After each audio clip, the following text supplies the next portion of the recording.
Bonjour à toutes et à tous. Il est midi. Je propose que l'on commence. Les autres se joindront au fur et à mesure. Je m'appelle Sarah, je suis infirmière et je travaille avec le projet Better. Et aujourd'hui, j'ai l'honneur d'accueillir Lydiane Vizina. Lydiane qui va venir nous parler de sommeil et de diabète de type 1. Alors, le diabète de type 1, on le sait, ça affecte énormément d'aspects de la vie quotidienne et le sommeil n'y échappe pas. Même si je pense que on va probablement poser la question un petit peu plus loin dans cette présentation, mais que c'est un sujet qui est peu abordé lors des rendez-vous médicaux. Je vais introduire Lydiane pour ceux et celles qui ne la connaissent pas. Alors, Lydiane est chercheuse d'établissement à Vitam, centre de recherche en santé durable, au CIUS de la capitale nationale.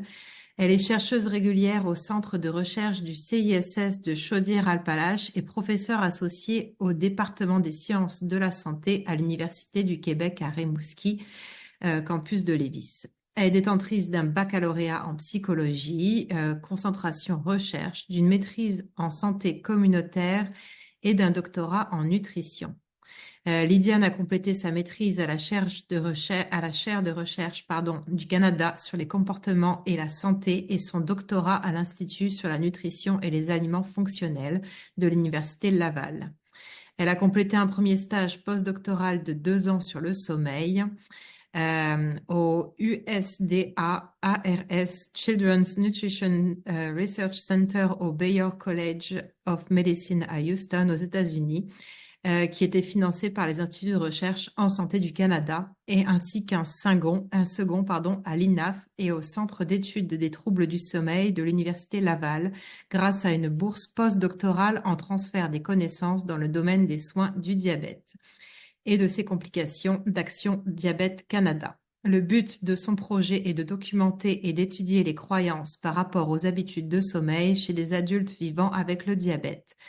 Les résultats pourront servir donc à développer des interventions visant à promouvoir le sommeil des adultes vivant avec le diabète en les encourageant à adopter de saines habitudes de sommeil. Et Lydiane est présentement en train d'analyser les données du registre Better en lien avec le sommeil. Elle vous en dira un petit peu plus aujourd'hui. Alors Lydiane, bonjour. Je vais donc te passer la parole, mais avant ça, je voulais juste dire à tous ceux et celles qui sont présentes avec nous aujourd'hui que vous pouvez poser vos questions pendant la présentation grâce à la fonction Q&R du Zoom. Alors n'hésitez pas à le faire et on prendra un moment à la fin de celle-ci pour y répondre. Alors bonne présentation à toutes et à tous. Oui, alors merci pour l'introduction. Alors, le sujet d'aujourd'hui, c'est le sommeil et le diabète de type 1. Que savons-nous? Alors, attendez un instant. OK. Alors, le plan de la présentation, on va commencer par deux petites questions de quiz d'introduction, question d'en apprendre un petit peu plus sur vous. Ensuite, on va voir qu'est-ce que le sommeil, les recommandations sur la durée du sommeil, aussi pourquoi le sommeil est important lorsqu'on vit avec le diabète, quelques résultats là, de nos travaux de recherche qu'on a fait sur le sommeil et le diabète, et aussi là, le futur projet sur le sommeil et le diabète de type 1 qui va être fait à partir des données du registre Better là, que Sarah a parlé tantôt. Une conclusion, un petit quiz de conclusion. Et à la fin, là, je vais vous donner des ressources si vous êtes intéressé à en apprendre plus sur comment améliorer votre sommeil. Alors, le premier quiz d'introduction. La première question, c'est avez-vous déjà eu des difficultés de sommeil? Alors, vous devriez voir là, la question à votre écran et je vous invite là, à y répondre. Ensuite, on va regarder là, les questions, les réponses ensemble.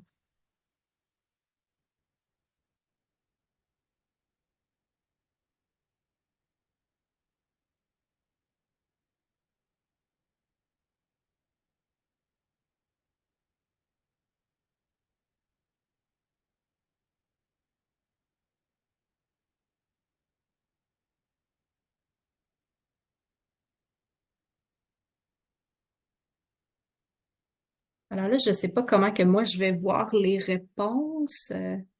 Peut-être Sarah, est-ce que moi je vais voir combien de gens ont voté ou Je ne sais pas si tu as accès. Moi, je peux le voir. Je viens de Ah, faire le OK. sondage pour la première question. OK. Avez-vous déjà eu des difficultés de sommeil? 88% des participants aujourd'hui ont répondu que oui et Oh. 12% ont répondu que non. OK, wow. Donc, on voit qu'il y a quand même plusieurs d'entre vous qui ont déjà eu des difficultés de sommeil, ce qui est pas surprenant. Là, c'est normal une fois de temps en temps d'avoir une mauvaise nuit de sommeil. Ça justifie probablement la pertinence du webinaire d'aujourd'hui. Donc, il y en a plusieurs d'entre vous qui ont des difficultés de sommeil. Ça devient plus pathologique là, quand vraiment les difficultés de sommeil là, s'étirent sur plusieurs mois. OK. Donc, deuxième question qui est un petit peu la suite. Excusez, il y a comme un délai pour... OK, changer mes slides. Alors, lors de votre suivi pour votre diabète, est-ce qu'un professionnel de la santé, comme ça peut être un endocrinologue, un médecin de famille, une infirmière, un médecin ou peu importe, vous a déjà questionné sur votre sommeil?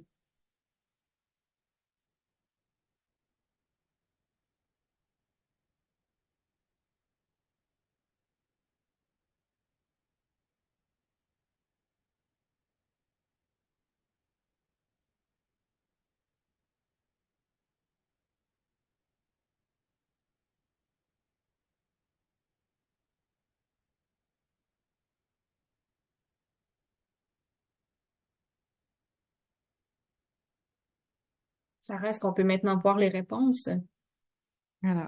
Oui. Donc là, 83% des participants ont répondu que non et 17% ont répondu que oui. Donc, on voit que les réponses sont assez similaires à la première question, excepté que c'est l'inverse. Donc, il y en a presque 80%, un peu plus de tantôt, c'était un peu plus de 80% qui avaient déjà eu des problèmes de sommeil. Puis là, c'est un peu plus de 80% qui s'est jamais fait poser des questions par rapport au sommeil. Donc, vous allez voir, on va revenir à la fin de la présentation un petit peu pour ça, mais c'est un peu ce que je pensais que ça allait être les résultats. Donc, il y en a quand même plusieurs d'entre vous qui ont déjà eu des problèmes de sommeil, ce qui est quand même pas surprenant. Mais il y en a peu d'entre vous que lorsque vous faites votre suivi pour votre diabète, on vous questionne sur votre sommeil, alors que c'est probablement un aspect quand même assez important. Alors, très intéressant comme résultat. Alors maintenant, qu'est-ce que le sommeil? Alors, une définition qui provient du dictionnaire Larousse, c'est un état physiologique périodique de l'organisme, notamment du système nerveux, pendant lequel la vigilance est suspendue et la réactivité aux stimulations amoindrie. On sait que le sommeil est essentiel pour plusieurs choses, mais en particulier pour la santé physique, la santé mentale, puis assurer une bonne qualité de vie.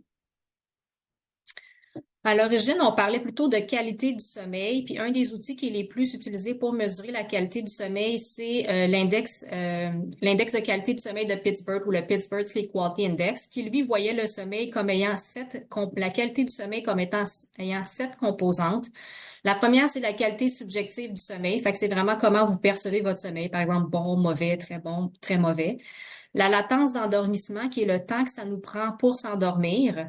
La durée du sommeil. Tantôt, on va voir les recommandations sur la durée du sommeil.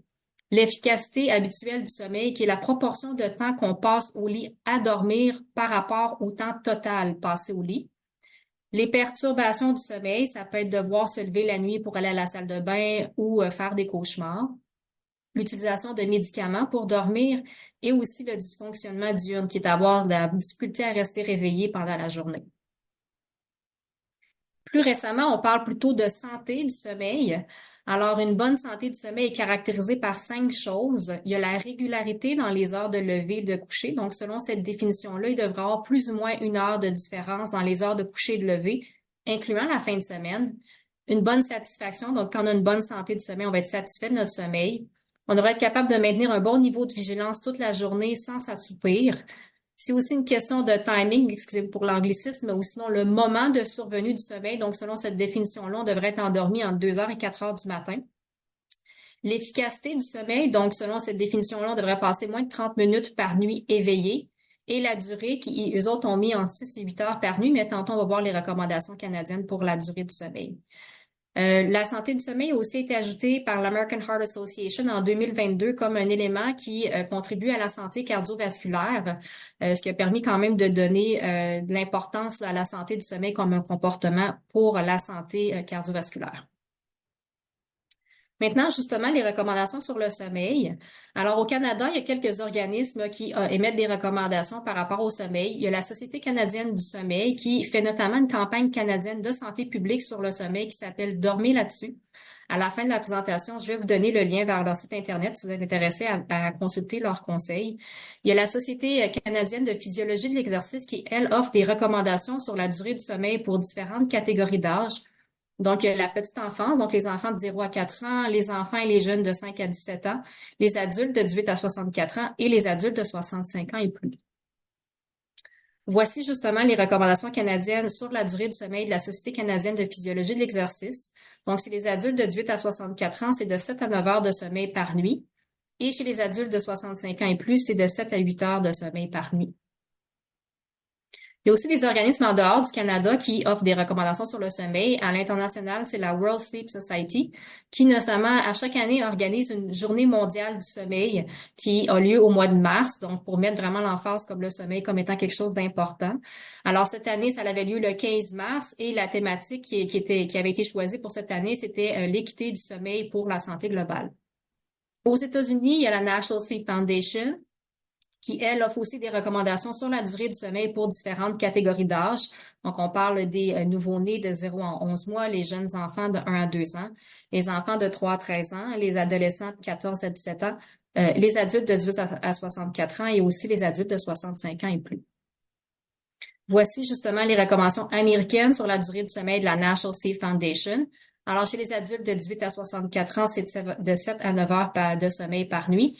Et chez les adultes de 65 ans et plus, c'est de 7 à 8 heures de sommeil par nuit. Donc, on voit que pour ces deux catégories d'âge-là, les recommandations américaines sont exactement les mêmes que les recommandations canadiennes. Il y a aussi ce qu'on appelle des saines habitudes de sommeil, qui sont des comportements qui peuvent favoriser le sommeil. Voici 5 exemples d'habitudes, de saines habitudes de sommeil qui proviennent de la National Sleep Foundation. Donc, avoir un horaire de sommeil régulier, avoir une routine relaxante avant le coucher, comme par exemple lire un livre, pratiquer de l'activité physique de manière régulière, éteindre les appareils électroniques 1 heure avant le coucher et éviter la consommation de caféine, d'alcool et de nicotine avant le coucher. Il y a aussi ici 10 recommandations pour bien dormir de l'Institut national du sommeil et de la vigilance en France. Donc ici, on voit maintenir des horaires de lever et de coucher réguliers aussi bien en semaine qu'en week-end. Respectez votre rythme et vos besoins de sommeil. Exposez-vous à la lumière du jour, en particulier le matin, pour aider à réguler votre horloge biologique. Pratiquez une activité physique régulière pour garantir le bon fonctionnement de l'horloge biologique et augmenter la pression du sommeil. La pression du sommeil, c'est ce qui va vous aider à vous endormir le soir. Arrêtez de préférence 3 à 4 heures avant le coucher. Modérez la consommation d'excitants, donc café, thé, coca, boissons énergisantes et n'en absorbez plus après 14 heures. Le soir, afin de prévenir les fringales nocturnes, ne sautez pas le dîner. Ici, ce serait le souper, mais évitez les plats trop gras et difficiles à digérer. Privilégiez une activité calme le soir, musique, douce, relaxation, activité manuelle. Aménagez-vous une chambre propice au sommeil, donc obscurité, silence, température entre 18 et 20 degrés. Déconnectez-vous de vos appareils 1 heure avant le coucher, donc téléphone, tablette, ordinateur, et laissez les écrans éteints jusqu'au lendemain matin. Et gardez un temps limité dans le lit pour maintenir l'association lit égale sommeil. Si vous ne dormez pas, sortez du lit. Alors, pourquoi le sommeil est important lorsqu'on vit avec le diabète? Les conséquences d'un sommeil court ou de mauvaise qualité chez les adultes vivant avec le diabète, que ce soit type 1 ou type 2, mais il y a des risques d'hyperglycémie, ce qui peut entraîner des complications comme de la rétinopathie ou des lésions aux pieds. Ça peut avoir un impact négatif sur la qualité de vie aussi et aussi avoir un impact sur le fonctionnement quotidien. Donc, ça peut faire que la personne va avoir de la difficulté à se concentrer ou à participer à des activités sociales. Lorsqu'on s'intéresse au sommeil, c'est important de faire une distinction selon le type de diabète. Donc, lorsqu'on parle de diabète de type 1, ce sont des gens qui vont prendre de l'insuline sous forme d'injection ou de pompe. Il y a nécessairement une gestion de la glycémie la nuit qui peut devoir se lever la nuit pour traiter une hypoglycémie ou une hyperglycémie. Dans le cas de l'hyperglycémie, c'est associé à une plus faible sécrétion de la mélatonine, qui est un hormone qui régule le cycle veille-sommeil, et ça peut aussi augmenter le besoin d'uriner la nuit, ce qui va avoir un impact, ça va perturber le sommeil. Chez des gens vivant avec un diabète de type 2, ce n'est pas tous ces personnes-là qui vont prendre des médicaments pour traiter leur diabète. Il y a une possibilité de prendre une médication orale qui peut possiblement moins perturber le sommeil que l'injection d'insuline, surtout si c'est pris la nuit. Mais c'est des gens qui sont plus à risque de développer de l'apnée du sommeil.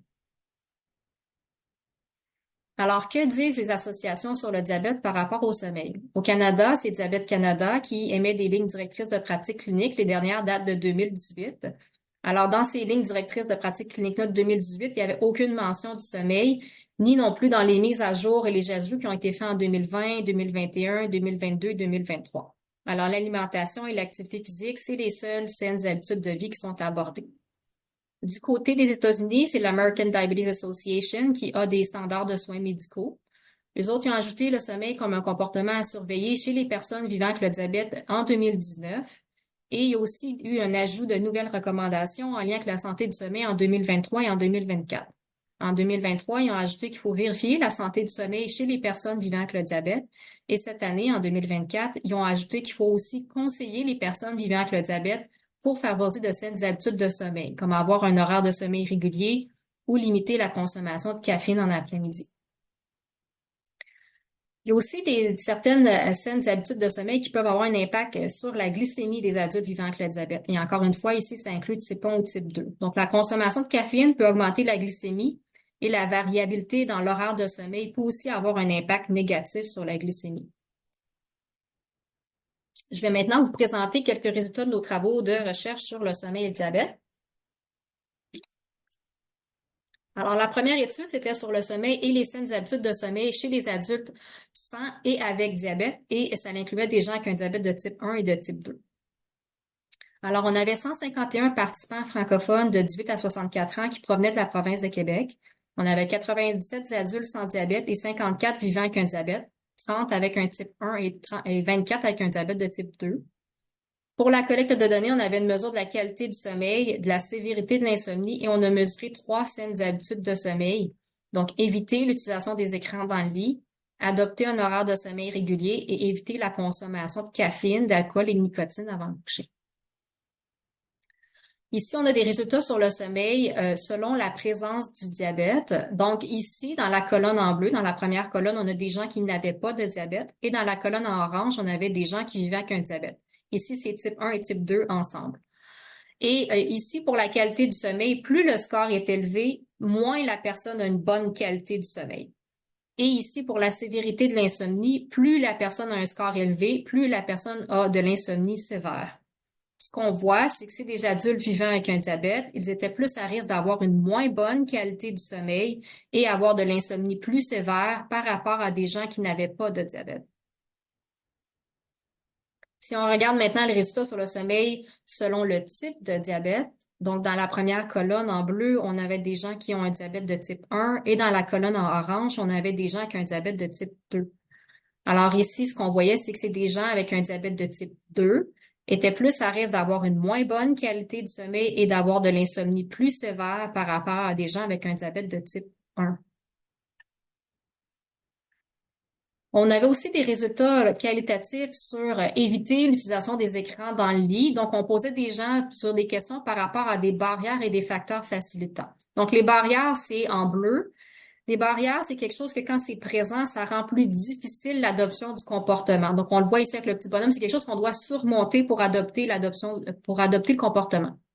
Alors qu'en orange, on a des facteurs facilitants qui sont des choses que quand c'est présent, ça rend plus facile l'adoption du comportement. Ce qu'on voit, c'est que c'est des adultes sans diabète, ils percevaient plus de facteurs facilitants que de barrières pour ce qui était d'éviter l'utilisation des écrans dans le lit. Alors qu'à l'inverse, chez des adultes vivant avec un diabète, ça incluait type 1 et type 2, ce qu'on voit, c'est qu'il y avait plus de barrières que de facteurs facilitants quand venait le temps d'éviter l'utilisation des écrans dans le lit. Ce qui veut dire que c'est des adultes vivant avec un diabète, éviter l'utilisation des écrans dans le lit était perçu comme étant plus difficile comparativement à des adultes sans diabète. Ensuite, la deuxième saine habitude de sommeil, c'était avoir un horaire de sommeil régulier.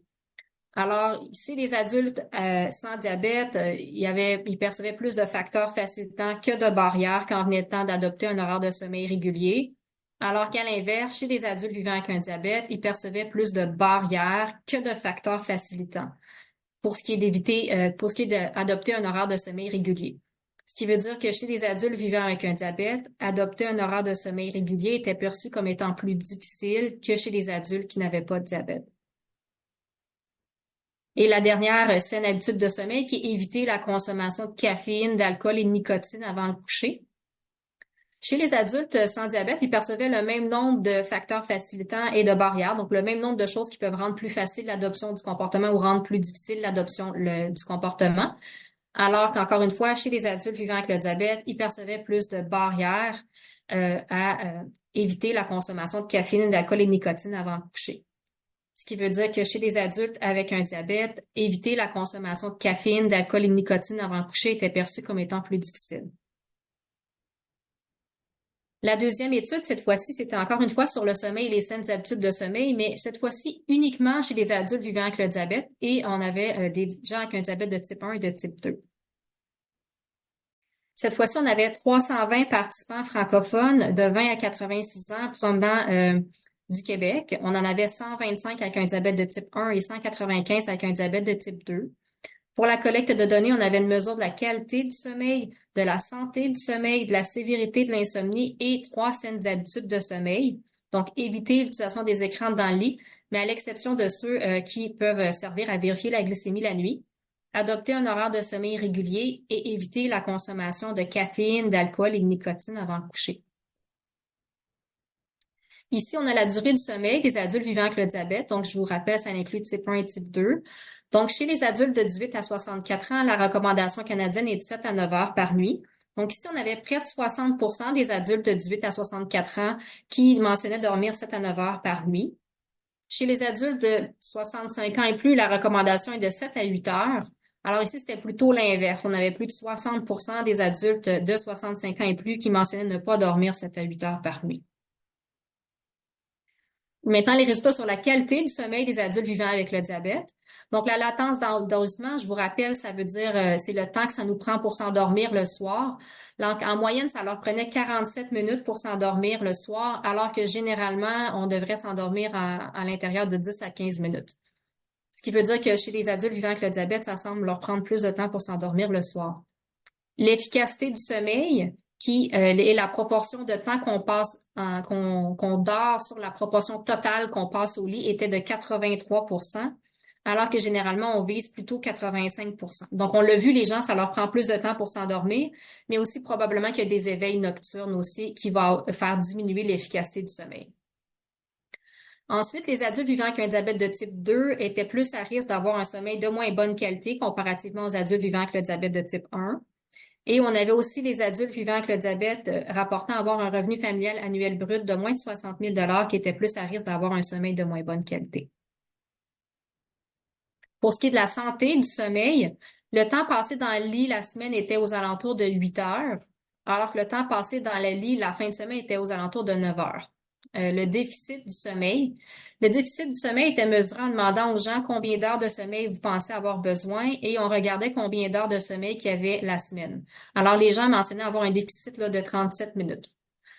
Pour la variabilité dans la durée du sommeil entre la semaine et la fin de semaine, c'était aux alentours de 67 minutes. Donc, on l'a vu, là, les gens avaient tendance à passer plus de temps dans le lit la fin de semaine. Si on regarde l'insomnie chez les adultes vivant avec le diabète, donc les gens qui mentionnaient avoir des symptômes d'insomnie dans notre étude, c'était, je vous rappelle, c'est type 1 et type 2 ensemble, c'était aux alentours de 70%, alors que dans la population canadienne d'adultes sans diabète, c'est généralement aux alentours de 37%. Donc, il semblait avoir le double des adultes vivant avec le diabète qui avaient des symptômes d'insomnie. Pour ce qui est d'avoir des symptômes d'insomnie, dans notre échantillon, c'était aux alentours de 50%. Alors que dans la population adulte sans diabète, c'est généralement aux alentours de 20%. Donc, encore une fois, 2 fois plus d'adultes vivant avec le diabète qui semblent avoir de l'insomnie par rapport à une population sans diabète. Pour ce qui est maintenant d'avoir de l'insomnie de niveau clinique, dans l'échantillon, c'était aux alentours de 25%, alors que dans la population adulte sans diabète, c'est généralement aux alentours de 10%. Donc, on parle encore une fois 2 fois plus d'adultes vivant avec le diabète qui semblent avoir de l'insomnie de niveau clinique par rapport à une population sans diabète.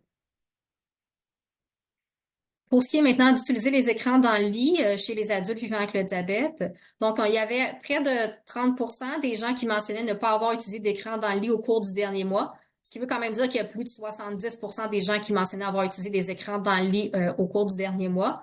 Et la majorité, la très grande majorité, quand ils le faisaient tous les jours. Donc on voit que c'est une pratique qui est assez répandue et aussi qui est faite assez fréquemment. Éviter l'utilisation des écrans dans le lit était perçu comme étant difficile. C'était une habitude qui était bien ancrée. C'était en particulier chez les jeunes adultes vivant avec le diabète. Ça a été mentionné qu'enlever les alertes sur le cellulaire et la tablette le soir, ça pourrait possiblement aider de ne pas utiliser les écrans dans le lit. Et peut-être pour vous, s'il y en a certains d'entre vous qui utilisaient les écrans dans le lit, c'était pas l'habitude de sommeil la plus fortement associée à la qualité du sommeil, à la santé du sommeil, à la sévérité de l'insomnie, mais je vous encourage quand même pas à utiliser là, vos écrans dans le lit. Maintenant, pour ce qui est d'avoir un horaire de sommeil variable, donc ici, il y avait à peu près 12% des gens qui mentionnaient ne pas avoir eu un horaire de sommeil variable au cours du dernier mois. Donc, on voit qu'il y a quand même plusieurs personnes qui ont un horaire de sommeil qui semble varier d'une journée à l'autre. Et on remarque que parmi les gens qui ont eu un horaire de sommeil variable, la majorité, c'est moins qu'une fois par semaine ou 1 à 2 fois par semaine. On peut penser, après avoir vu les autres données, que c'est possiblement la fin de semaine. Donc, possiblement que les gens, à la fin de semaine, se couchent plus tard et se lèvent plus tard. Adopter un horaire de sommeil régulier était perçu comme étant difficile.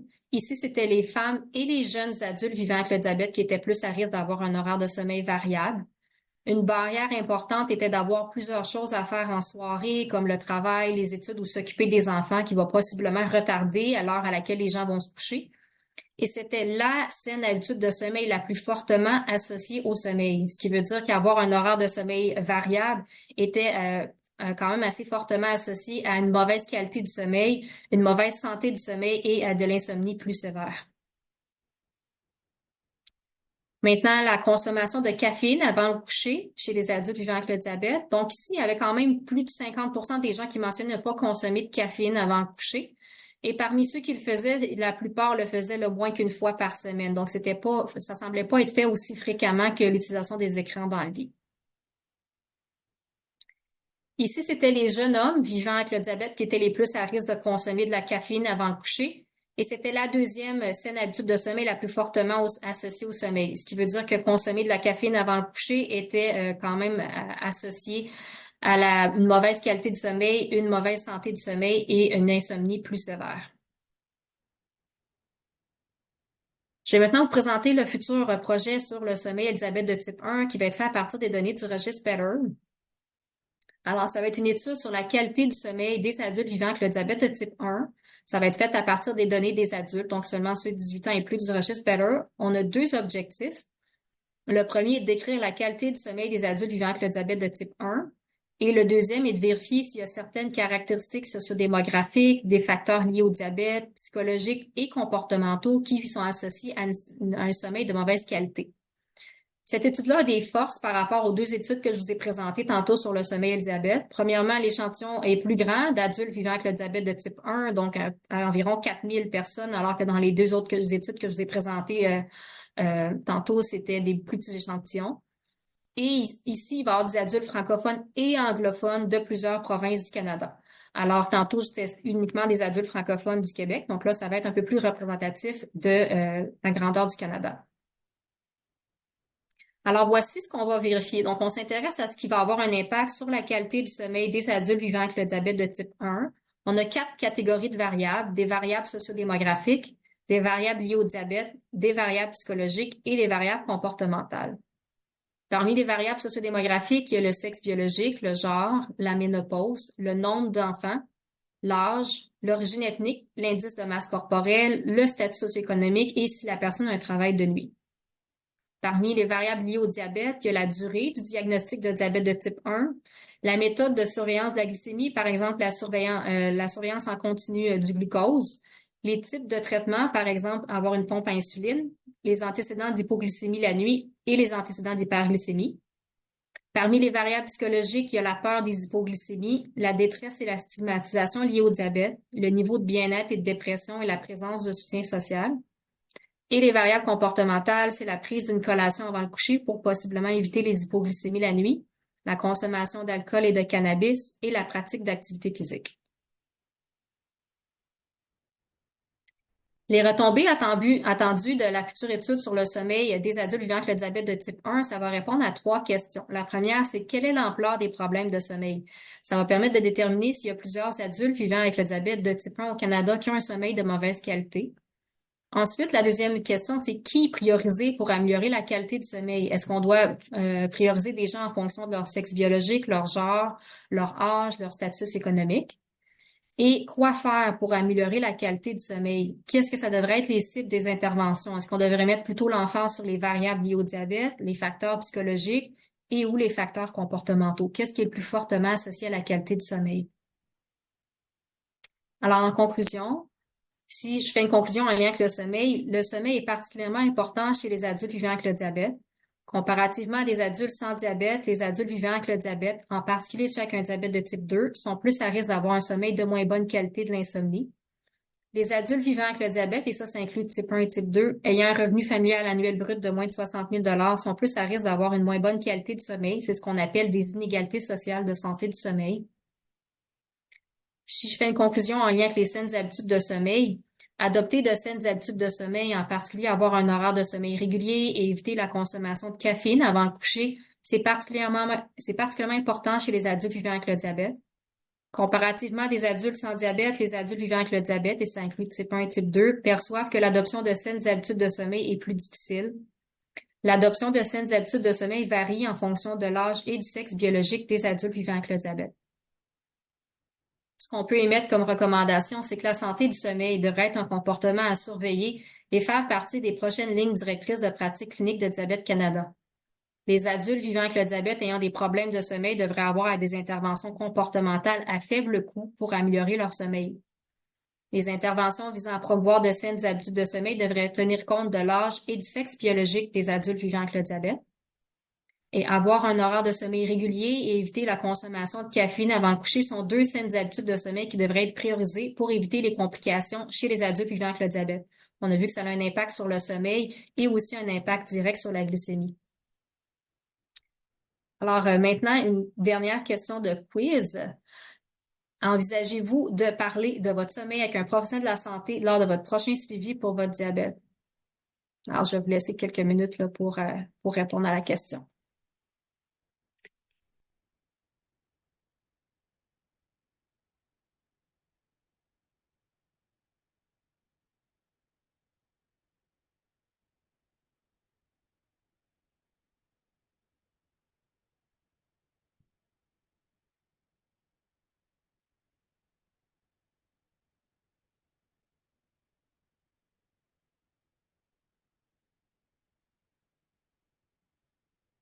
Je pense que tout le monde a pas mal répondu. Je vais mettre fin au sondage, OK. Lydiane. Alors, ce qui ressort, c'est que 74% aujourd'hui envisageraient de parler effectivement du sommeil avec un professionnel de la santé au prochain suivi avec l'équipe et 26% non. OK, c'est quand même encourageant de voir qu'il y en a quand même un pourcentage d'entre vous qui envisagez maintenant de parler de votre sommeil avec un professionnel de la santé lors de votre prochain suivi pour un diabète.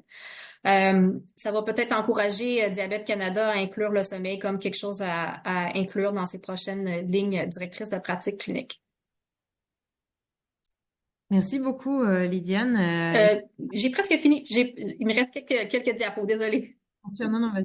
OK. OK, donc les références que je vous ai présentées, je vais juste faire quelques petits remerciements pour les études que je vous ai présentées. Évidemment, je les ai pas faites tout seul, là. Pour l'étude 1, je tiens à remercier, la bourse d'Action Diabète Canada, mes mentors que j'ai eus. J'ai aussi eu de l'aide pour des analyses quantitatives et qualitatives et pour le recrutement. J'ai eu l'aide de Diabète Québec et les diabétiques de Québec qui s'appellent maintenant Diavi. Et évidemment, les participants de l'étude. Pour l'étude 2, je tiens à remercier le Centre de recherche du CIS de Chaudière-Appalaches et la Fondation de l'Hôtel-Dieu de Lévis qui ont le financement, mes co-chercheurs et collaborateurs. Encore une fois, j'ai eu de l'aide pour le recrutement, donc Diabète Québec et Diavi. Aussi, on a recruté dans les hôpitaux de la région de Chaudière-Appalaches et le personnel de dormir là-dessus. Et j'ai eu de l'aide aussi pour la mise en ligne du questionnaire et les participants de l'étude. Pour la future étude, le financement va encore venir du Centre de recherche du CIS de Chaudière-Appalaches et la Fondation de l'Hôtel-Dieu de Lévis. J'ai des co-chercheurs et des collaborateurs aussi. Je tiens particulièrement à remercier les patients partenaires de Better qui nous ont aidés à élaborer la question de recherche. Et merci à vous en tant que participants du registre Better. Grâce à vos données, on va pouvoir voir qu'est-ce qu'on peut faire pour améliorer la qualité du sommeil des adultes vivant avec le diabète de type 1 à travers le Canada. Et je voulais vous donner des ressources sur le sommeil. Donc, si vous êtes intéressant d'en savoir un petit peu plus sur le sommeil, il y a la campagne canadienne de santé publique sur le sommeil de la Société canadienne du sommeil qui s'appelle Dormez là-dessus. Il y a plein de conseils sur comment améliorer votre sommeil. Si vous êtes intéressé par les recommandations sur la durée du sommeil, il y a les directives canadiennes en matière de mouvement sur 24 heures de la Société canadienne de physiologie de l'exercice. Si vous voulez regarder ce qui fait du côté des États-Unis, c'est la National Sleep Foundation. En France, c'est l'Institut national du sommeil et de la vigilance. Si vous êtes intéressé par la recherche sur le sommeil, donc des fois, vous pouvez vous impliquer en tant que participant. C'est le Consortium canadien de recherche sur le sommeil qui fait des recherches. Il y a même un endroit pour pouvoir s'inscrire en tant que participant. Le Réseau québécois de recherche sur le sommeil, qui est un nouveau réseau de recherche. Et la World Sleep Society, mais leur site là est vraiment juste en anglais. Alors, merci pour votre attention. Ça va me faire plaisir de répondre à vos questions. J'ai mis mon adresse courriel personnelle là, si vous préférez me contacter par courriel. Et là, c'est vrai, j'ai fini. Parfait, merci Lydiane. Moi, pour tantôt, je voulais pas te Pas presser. de problème. Et c'est parfait, tu t'as exactement abordé ce que je voulais. Je voulais juste prendre un moment pour remercier effectivement toutes les participants d'aujourd'hui d'avoir participé au registre. Puis redire que grâce à ça, on est capable de mener des recherches comme celle-ci sur le sommeil ou sur plein d'autres aspects en fait qui sont peu abordés en lien avec le diabète de type 1 et sur lesquels on a encore beaucoup à apprendre et c'est ça qui permet d'améliorer les soins ensuite, de mettre en place des actions qui soient adaptées. Alors voilà. Parfait, je vais passer aux questions. Alors, j'en ai quelques-unes dans le chat. Je vais essayer de les adresser le mieux possible. Alors, j'avais une question parce qu'on parlait de tablettes, cellulaires, ordi, quand on parlait des écrans. La question était, qu'en est-il de la télévision? Peux-tu répondre à ça? Oui, donc quand on faisait des questions sur les écrans, on inclut la télévision. Donc, c'est télévision, téléphone cellulaire ou smartphone, tablette, ordinateur portable. Donc, la télévision est un écran, donc c'est aussi quelque chose qui devrait idéalement pas être fait dans le lit ou dans la chambre à coucher même. Parfait, merci. Alors, je passe à la suivante, qui était une question. À un moment donné, tu parlais du fait que l'hyperglycémie pouvait réduire la sécrétion de mélatonine. Oui. Donc, la personne dit, si ça réduit la sécrétion de mélatonine, ça va nuire à l'endormissement. Mais mis à part de se lever pour aller à la salle de bain, est-ce qu'il y a vraiment des changements sur la qualité du sommeil en elle-même?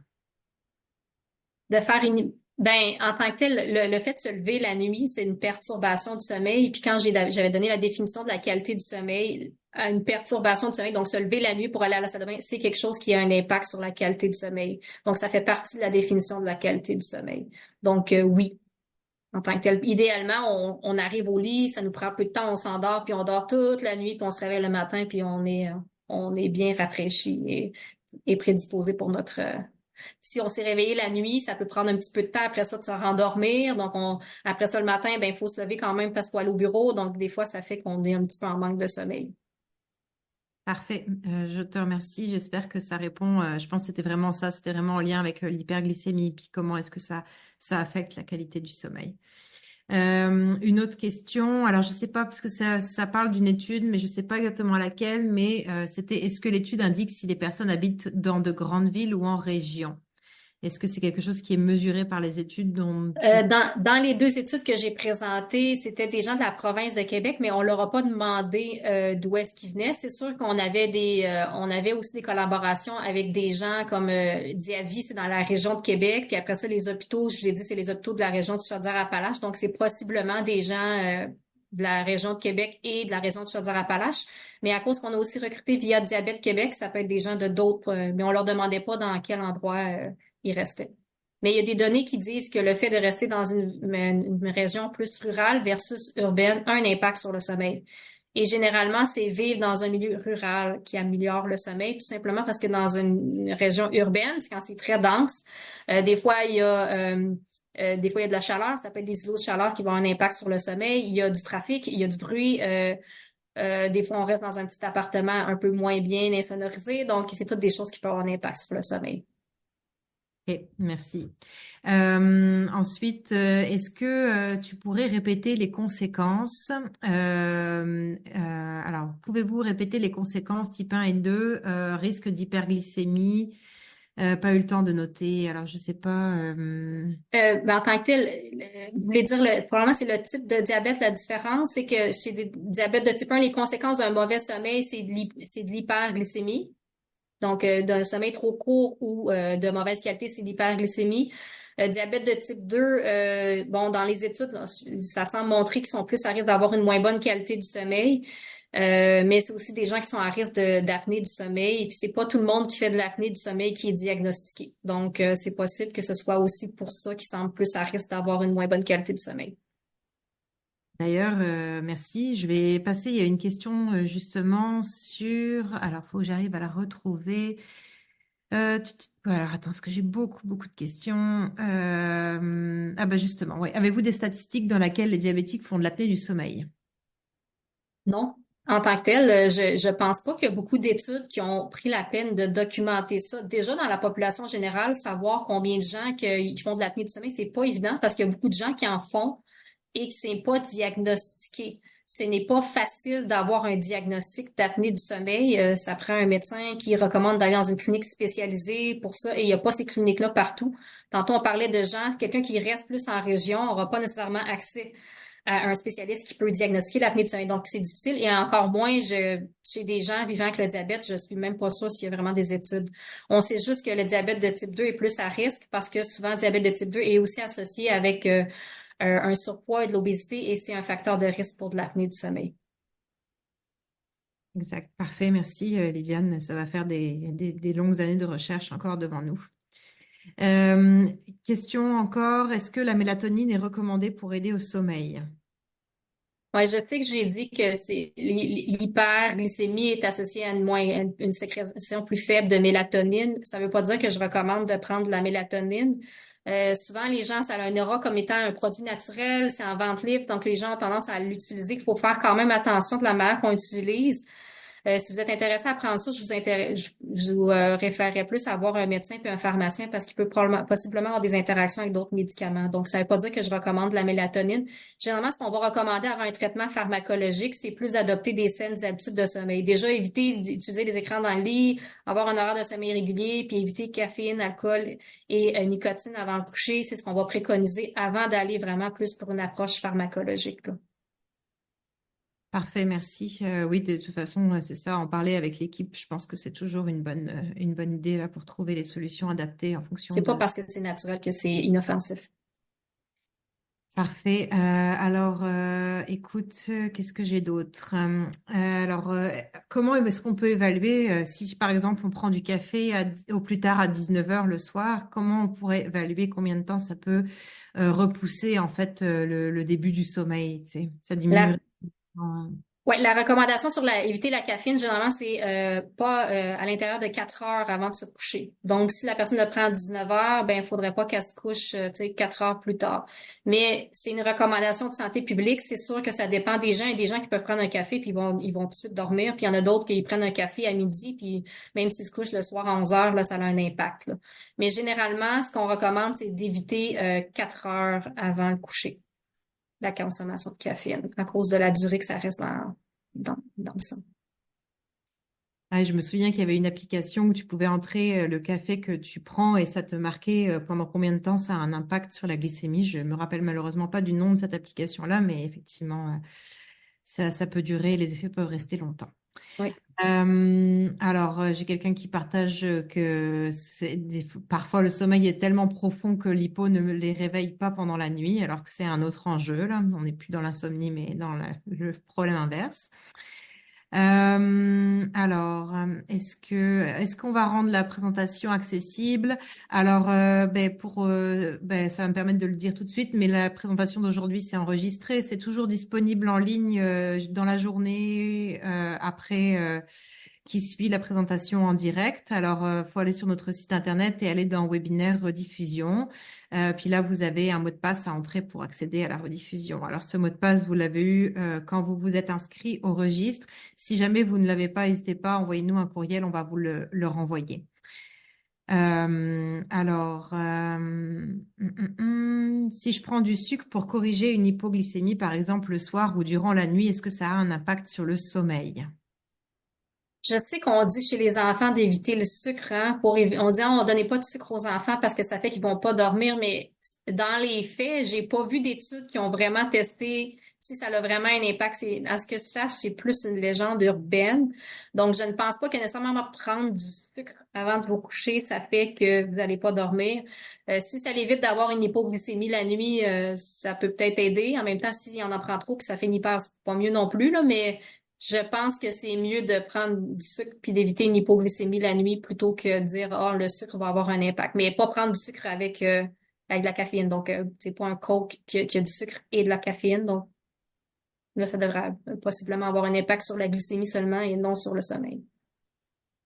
Merci, Lydiane. Écoute, alors j'ai encore quelques questions, mais je vois que on s'approche de la fin. Oui, il est même l'heure. Alors, je vais peut-être t'en donner une dernière.